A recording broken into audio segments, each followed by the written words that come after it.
Salut les addicts, 10 000 abonnés. Je suis tellement heureux que vous soyez là, toutes et tous, qui me soutenez, c'est ça qui me permet de continuer.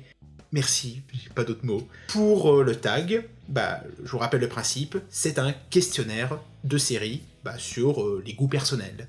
Je mettrai toutes les questions en description, comme ça, vous pouvez participer aussi. La série qui t'insupporte le plus. Ça change pas trop, ça reste Grey's Anatomy. Je ne supporte pas ce soap médical que je trouve atrocement mal écrit, aux personnages qui sont toutes et tous des enclumes, à leur romance dont j'en peux plus, j'en ai marre quoi. Pourtant je suis le premier à reconnaître que ça a été révolutionnaire dans l'histoire des séries, notamment au niveau de la représentativité, mais les bons sentiments, ça fait pas une bonne série. La série française que j'aime bien.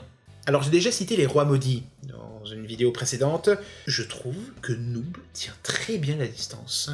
Ils viennent de terminer la 10e saison, je trouve qu'ils sont toujours au top. C'est toujours aussi drôle, geek, affûté.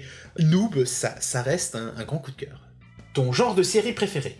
Fantasy et SF. On imagine des mondes qui ne sont pas la Terre même. Moi j'ai un rapport extrêmement fort avec l'imaginaire, j'ai tendance à dire plus il y a d'imaginaire, mieux c'est. Donc voilà, fantasy, SF, c'est complètement ça. Et voilà, je ne manque quasiment jamais une série SF ou de fantasy, et même en lecture. Pour vous donner un exemple, je viens de terminer le 8e sortilège de Terry Pratchett, voilà, fantasy comique du Disque Monde. J'ai bien rigolé.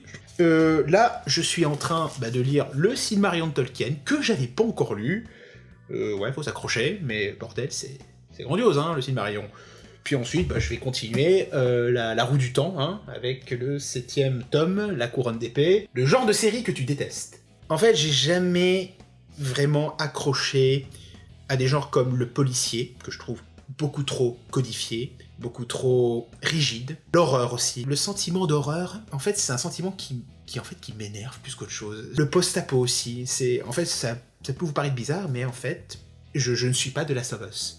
En fait, j'ai vu le pilote de la série de Last of Us, et j'ai trouvé le pilote parfait. Voilà, l'écriture excellente, personnage excellent, acting excellent, mise en scène carré, fantastique. Tout est parfait en fait dans ce pilote. Mais j'ai pas accroché. Parce que je ne suis pas sensible à ce genre-là. J'aime à peu près tous les sous-genres de la SF, sauf le post-apo en fait. Ton animé préféré? Je vais être honnête, j'ai pas suivi beaucoup d'animés. Je vais pas être original, Death Note. Mais c'est parce qu'en fait, j'aime beaucoup les jeux d'intelligence, les jeux de stratégie, les jeux où tu as des esprits supérieurs qui font une partie d'échecs à 4 dimensions, à 5 dimensions. La série que j'aimais pas au début, mais que j'ai fini par apprécier. En fait, j'ai eu ça avec Outer Banks. Voilà, c'est une série Netflix, beaux jeunes mecs et des belles jeunes femmes qui sont dans une espèce de chasse au trésor, un peu avec une rivalité. C'était un peu osef au début, et puis je me suis complètement fait prendre par l'histoire en fait. On s'amuse, c'est divertissant, c'est rythmé, il y a plein de twists. Les jeunes acteurs sont plutôt bons, ils sont très beaux aussi, ce qui cache rien. La série que je veux voir adaptée au cinéma. En fait, techniquement, ça a été déjà fait, mais Wednesday. Je suis un grand fan de la sitcom de la famille Addams des années 60. J'aime bien les 2 films qui ont été faits, et j'étais un peu déçu par Wednesday. Il manquait beaucoup de choses que j'aime dans la famille Addams, que j'ai pas retrouvé chez Wednesday. Et le fait que ce soit un spin-off, pour moi, n'excuse pas tout. Je pense que la série aurait gagné à être plus ramassée, même sur un film en fait. Un film avec Mercredi, pour elle toute seule, je veux bien. Et puis vous reprenez Jenna Ortega, vous la reprenez, elle est top. Le meilleur film adapté d'une série. Je trouve que les 2 films Drôles de Dames sont plutôt bien. Pas le remake avec Elizabeth Banks, non, ça on oublie. C'est péchu, il y a du peps, c'est joyeux, c'est drôle. J'aime bien cette série des années 70. Tu gommes un peu les aspects les plus gênants, et voilà, t'as de la bonne série d'action féminin, et c'est cool. Le moment le plus triste d'une série. Il y en a plein. Le choc que j'ai ressenti lors la fin de l'épisode Baelor de Game of Thrones, la fin du 9e épisode. Mais il y a un moment de série qui m'a rendu mal pendant une semaine. J'étais triste pendant une semaine, c'est le final de la saison 4 de Doctor House. C'est écrit au cordeau avec un sens d'un suspense désespéré. Cette coda où tu ralentis le tempo, où tu reçois les sentiments et la tragédie dans ta face, ça m'a achevé. La série que je suis seul à aimer. Je suis un des rares à bien aimer le spin-off de Scrubs, rebaptisé comme saison 9, mais en fait c'est un spin-off. Et ce spin-off a été descendu par tous les fans. Mais moi je l'aime bien ce spin-off. Tu retrouves le côté un peu excentrique, l'héroïne rêveuse un peu dans sa bulle, le Dr Cox, qui était quand même un peu l'atout maître de ces 8 premières saisons, je le trouve plus déchaîné, plus épique, plus drôle que jamais dans cette 9ème saison. Et puis, il y a Denise, qui est jouée par la merveilleuse Eliza Coupe. C'est un des personnages qui m'a fait le plus rire dans une série. Moi, je défendrai cette série jusqu'à ma mort. Le spin-off de Scrubs. La série qui me fait rêver. Ça change pas, Doctor Who, hein. C'est un appel à l'imaginaire, un appel au voyage, un appel à l'aventure, un appel à tout et tout qui est plus grand que la vie et bien plus encore. Doctor Who, quoi. La série qui te rend nostalgique. La première série où j'ai été fan, c'est Friends. Un cours d'anglais, la prof nous passe un épisode de Friends, j'avais vaguement entendu parler de Friends dans la cour de récré au collège, et puis j'ai vu l'épisode dans la salle de classe, j'ai hurlé de rire, je suis rentré chez moi, et j'ai suivi tous les épisodes en VF sur France 2, chaque jour. Les frissons que ça fait, ces moments de joie où je me mettais sur le canapé à 18h, avec mon chocolat, et à regarder la série, quoi. La série qui te rappelle l'adolescence. J'ai eu une adolescence. Côté scolaire, ça a été atroce. Je ne veux pas de séries qui me rappellent l'adolescence. J'adore les séries ados, hein, c'est pas ça le problème, mais les séries ados ne me font pas penser à mon adolescence. Et encore heureux d'ailleurs. À la rigueur, Angela 15 ans, ou Skins, ou Euphoria quand j'étais dans mes pires moments, je peux pas vraiment répondre à cette question. Une unpopular opinion de série. Buffy Spike, c'est mieux que Buffy Angel. Rachel aurait dû finir avec Joey dans Friends et pas avec Ross, parce que Rachel Ross, c'est toxique, ça fonctionne pas. J'aime bien le couple, mais c'est toxique. Et Shonda Rhimes est incapable d'écrire une bonne série. Une série pour laquelle tu as une relation amour-haine. Je vais pas être très original, mais Emily in Paris.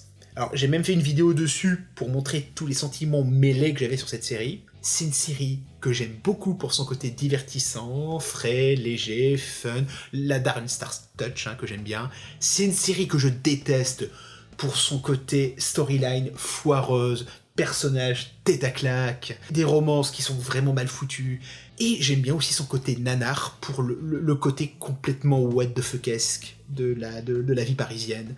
C'est une série qui me fait traverser tous ces sentiments. C'est très complexe, Emily in Paris, Qui aurait cru? Le chef-d'œuvre officiel qui te gonfle. Je n'ai jamais accroché à Mad Men. Je me fais chier à des échelles cosmiques. Alors, que ce soit lent, c'est pas ça qui me dérange, c'est juste... Je vois des personnages qui sont des ombres, en fait, des théâtres d'ombres. C'est une série qui est plus intéressante, je trouve, à analyser, pour voir le discours qu'il y a derrière, parce que ça c'est brillant, ça je n'enlève pas. Mais à suivre... J'ai terminé la première saison, mais ça a été dur. J'ai pas vu les 6 autres. Le classique que tu n'as pas envie de voir. Bah non, moi je suis curieux, moi je regarde des séries de toutes les époques, je veux voir tous les classiques, même les pas bons, juste pour voir pourquoi c'est des classiques. La série qui te donne envie de chanter et danser. Bon, j'ai déjà crié mon amour pour Ally McBeal, alors on va tenter autre chose. Zoé Extraordinary Playlist. Surtout la première saison. Les covers de chansons sont magistrales, les chorégraphies sont aux petits oignons.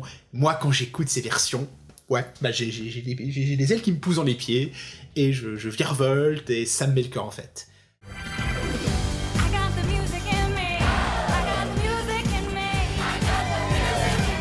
C'est musicalement Zoé, c'est fantastique.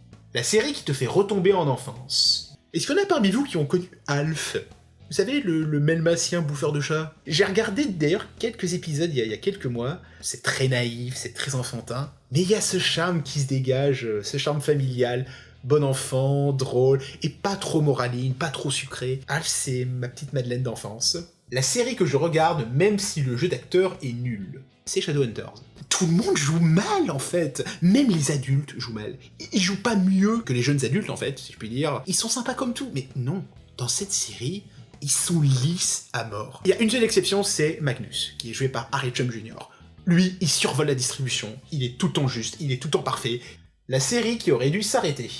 Sex Education. Le high concept, c'était quand même de jeunes qui donnent des conseils sentimentaux et plus épicés à leurs camarades de classe. Voilà, ça c'était marrant comme concept, et je trouve que ça marche bien sur la première saison. Mais après, ils abandonnent plus ou moins le concept, et puis ça devient en fait juste un drama ado qui est pas mal, qui est pas mal, mais qui devient de moins en moins intéressant. J'ai même pas fini la 3e saison tellement je finissais par emmerder, quoi. La série la plus gênante. Si on parle de série de gêne volontaire, vous savez, genre Michael Scott dans The Office qui ouvre la bouche et tu sais déjà qu'il y a une connerie qui va sortir. J'adore Hello Ladies. C'est une petite série en une saison, co-créée par le co-créateur des 2 séries The Office, Stephen Merchant. On voit l'histoire d'un mec qui n'a pas de chance avec les filles. À chaque épisode, il tente de conclure avec une fille, il y arrive jamais. C'est ultra gênant à voir. C'est là que vient le décalage. Tu veux pas te moquer d'un perso en même temps, vu les conneries qu'il sort, et vu sa malchance aussi, tu rigoles, quoi. Son amie, qui veut devenir actrice, et qui, elle aussi, s'embarque dans des situations mais complètement hardcore. La gênance est parfaite dans cette série. Hello, ladies. My name is Stuart. With me, my best mate Wade. Wade, yeah, as in Roe versus Wade. It's a famous case about a woman's rape. No need to bring up abortion until we need to. Sinon, une série qui n'est pas censée être gênante, mais qui l'est, voilà, dans le mauvais sens du terme. J'en ai vaguement parlé dans ma vidéo sur les séries les plus débiles. C'est The Secret Diary of Desmond Pfeiffer. C'est une série qui est vraiment gênante sur sa vision de l'esclavage, quoi. Je suis sûr que les scénaristes n'avaient pas l'intention de faire ça, mais quand tu vois la série, tous les portraits des blancs et des noirs dans cette série sont gênants, et t'as même une vision de l'esclavage qui a l'air un peu marrante, en fait, quoi. Donc, ça colle pas. La série a fait regarder à mon pire ennemi. Une série à voir pour découvrir un aspect essentiel de ma personnalité.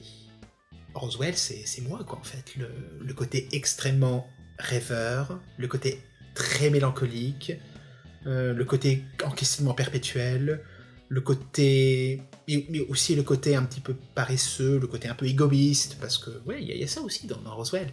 Mais voilà, ces personnages mélancoliques, introvertis, rêveurs. Une belle découverte à faire partager. Aujourd'hui, j'ai envie de vous conseiller Secret Diary of a Call Girl. Journal intime d'une Call Girl, 4 saisons. Au départ, ça commence comme une espèce de faux documentaire sur comment une Call Girl londonienne mène sa vie. Voilà. Ça débouche très vite sur une étude de l'humanité assez impressionnante, par le prisme des sentiments, de ce qu'il y a en dessous de la ceinture. C'est d'une profondeur et d'une pertinence assez incroyable, avec toujours une grande audace dans les finales.